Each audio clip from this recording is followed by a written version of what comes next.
ಡಿಕೆಶಿ ಜೊತೆ ಸೇರ್ಕೊಂಡು Sriramulu master plan ಅನ್ನ ಮಾಡ್ತಿದ್ದಾರೆ. ನಾನು ಕರ್ಮವನ್ನ ನಂಬ್ತೇನೆ, ಆ ದೇವರಿಗೆ ಎಲ್ಲ ಬಿಡುತ್ತೇನೆ. ಡಿಕೆ ಶಿವಕುಮಾರ್ ಅವರು ಸಂಪರ್ಕದಲ್ಲಿ ಇದ್ದಾರೆ ಅನ್ನೋದು ಮಾಧ್ಯಮದಲ್ಲಿ ನೋಡಿದ್ದೇನೆ ಎನ್ನುವ ಹೇಳಿಕೆಯನ್ನ ಕೊಡ್ತಾ ಇರುವಂತದ್ದು. ರಮೇಶ್ ಜಾರಕಿಹೊಳಿ ಅವರನ್ನ ಸೋಲಿಸೋದಕ್ಕೆ ಶ್ರೀರಾಮುಲು ಅವರು ರಣತಂತ್ರವನ್ನ ರೂಪಿಸಿದ್ದಾರೆ. ಡಿಕೆ ಶಿವಕುಮಾರ್ ಜೊತೆ ಸೇರ್ಕೊಂಡು ಶ್ರೀರಾಮುಲು ಮಾಸ್ಟರ್ ಪ್ಲಾನ್ ಅನ್ನ ಮಾಡ್ತಾ ಇರುವಂತದ್ದು. ರಮೇಶ್ ಜಾರಕಿಹೊಳಿಯನ್ನ ಸೋಲಿಸಬೇಕು ಅನ್ನುವಂತಹ ನಿಟ್ಟಿನಲ್ಲಿ ಶ್ರೀರಾಮುಲು ರಣತಂತ್ರವನ್ನ ರೂಪಿಸ್ತಾ ಇದ್ದಾರೆ. ಆ ಹಿನ್ನೆಲೆಯಲ್ಲೇ ಡಿಕೆ ಶಿವಕುಮಾರ್ ಅವರ ಜೊತೆಗೆ ಸೇರ್ಕೊಂಡು ಮಾಸ್ಟರ್ ಪ್ಲಾನ್ ಮಾಡ್ತಾ ಇದ್ದಾರೆ. ನಾನು ಯಾವತ್ತಿದ್ರೂ ಕೂಡ ಕರ್ಮವನ್ನ ನಂಬ್ತೇನೆ, ಆ ದೇವರಿಗೆ ಎಲ್ಲವನ್ನ ಕೂಡ ಬಿಡುತ್ತೇನೆ. ಕರ್ಮ ನನ್ನನ್ನ ಸೇರಿದಂತೆ ಯಾರನ್ನೂ ಕೂಡ ಬಿಡೋದಿಲ್ಲ. ಡಿಕೆ ಶಿವಕುಮಾರ್ ಸಂಪರ್ಕದಲ್ಲಿದ್ದಾರೆ ಅನ್ನೋದನ್ನ ಮಾಧ್ಯಮದಲ್ಲಿ ನೋಡಿದ್ದೇನೆ, ನನಗೆ ಗೊತ್ತಿಲ್ಲ.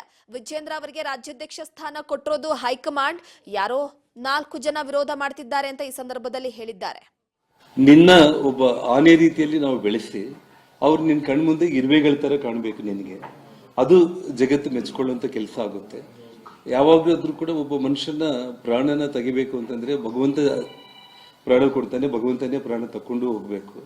ನಾವು ಒಬ್ಬ ಮನುಷ್ಯನ ಕೊಲೆ ಮಾಡೋದಂತಲ್ಲ, ಅವ್ರು ಮಾಡ್ಕೊಂಡಿರೋದು ಪಾಪ, ಆ ಕರ್ಮ ಅವ್ರು ಅನುಭವಿಸ್ತಾರೆ.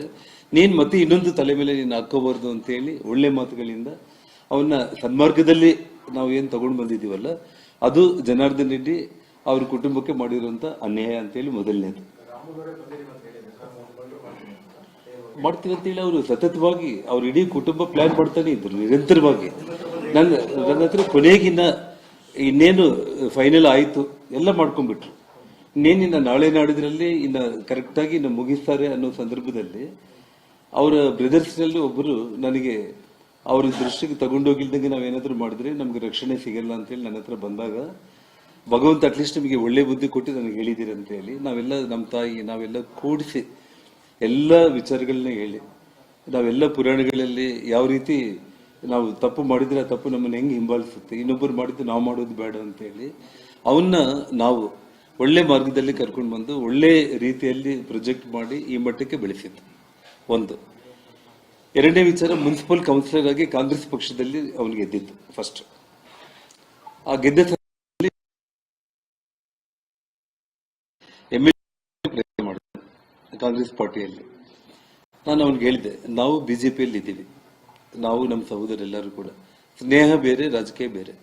ನೀನು ಬಿಜೆಪಿಗೆ ಬಂದು ಕಂಟೆಸ್ಟ್ ಮಾಡಿದ್ರೆ ನಾವು ಬಹಿರಂಗವಾಗಿ ನಿನ್ಗೋಸ್ಕರ ಬರ್ಬೋದು, ಇಲ್ಲ ಅಂತಂದ್ರೆ ಯಾವತ್ತೂ ಕೂಡ ನಾವು ನಿನ್ನ ಪರವಾಗಿ ಬಂದು ಮಾಡ್ಲಿಕ್ಕೆ ಆಗಲ್ಲ.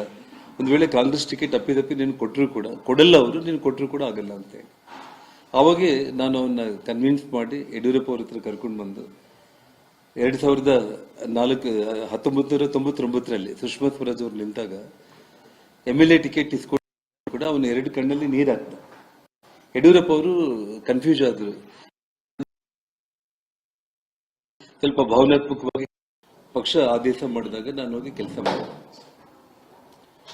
ಈ ಒಂದು ಸಂದರ್ಭದಲ್ಲಿ ಅಲ್ಲಿ ಯಾರು ಏನು ಹೇಗೆ ಕೆಲಸ ಮಾಡಿದ್ರು ಅನ್ನೋದಲ್ಲ, ಅಲ್ಲಿ ಸನ್ಮಾನ್ಯ 83 ವಯಸ್ಸು ಇಳಿ ವಯಸ್ಸಲ್ಲಿ ಕೂಡ ಸನ್ಮಾನ್ಯ ಯಡಿಯೂರಪ್ಪ ಅವರು ಅಲ್ಲಿ ಬಂದು ಪ್ರಚಾರ ಮಾಡಿದ್ರು. ಮನುಷ್ಯನ ಕರೆಸಿ ಜನಾರ್ದನ್ ಬರ್ಲಿಕ್ಕೆ ಹೇಳು ಅಂತ. ಜನಾರ್ದನ್ ನೀನು ಕೂಡ ನಾಳೆ ನಮ್ಮ ಜೊತೆಯಲ್ಲಿ ಪ್ರಮಾಣ ವಚನ ಮಾಡ್ತೀಯ ಅಂತ ಹೇಳಿದ್ರು. ಆವಾಗೊಂದು ಮಾತು ಹೇಳಿದೆ, ಸರ್ ನನ್ನ ವ್ಯಾಪಾರ ವ್ಯವಹಾರಗಳೇ ನನಗೆ ಜಾಸ್ತಿ, ನಾನು ನ್ಯಾಯ ಮಾಡ್ಲಿಕ್ಕಾಗಲ್ಲ, ಮತ್ತು ಸದ್ಯಕ್ಕೆ ಇನ್ನೂ ಬೆಳೀತಾ ಇದ್ದೀವಿ ನಾವು, ದಯಮಾಡಿ ನೀವೇನು ತಪ್ಪು ತಿಳ್ಕೊಳ್ಳೋಕೆ ಹೋಗ್ಬೇಡಿ.